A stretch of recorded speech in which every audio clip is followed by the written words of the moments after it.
Welcome to our day 2. So, as an healthy mom, first thing in the morning, mag-inom sa taning mom.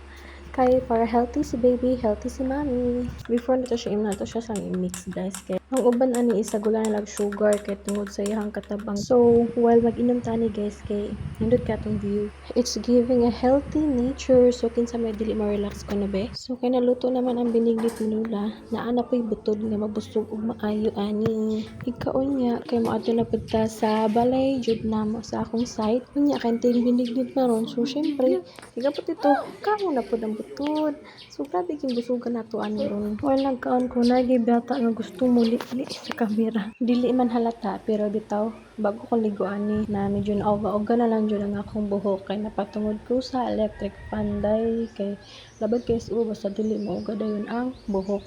Kaya ako rin usay gibati ko ganyan napusing-pusing ko wala ko mayabag. Salamat din sa akong lula kay gihatagan ko dress very comfy kay siya sa butod. So when nagbuwag pa sa to ang Paris nga mauli kay nang wa pa man sila og tabangka mukaon na lang ko kay medyo udto-udto naman so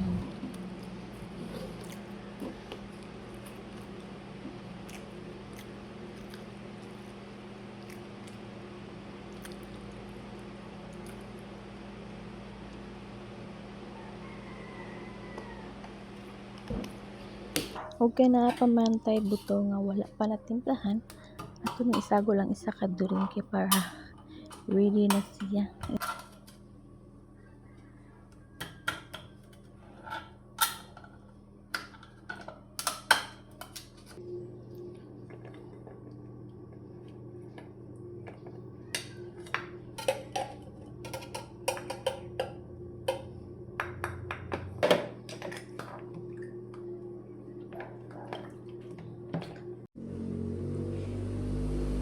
Og kaning time kay dito na mi sa ako ang side ani mo na akong lula ug akong pag-umangko magpapa ug syempre ako ug akong bana.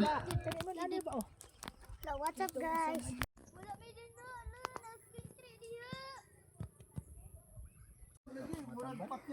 Nani, siguro buto kasi oto be, naman mga nani o. Mga malaya lagi. Naman to nani man to kasi oto. Kanrin, mau mo naman kawya ka mga anak. Wala dito. Yasa mo Ako na magibagtasan do nga sa arap.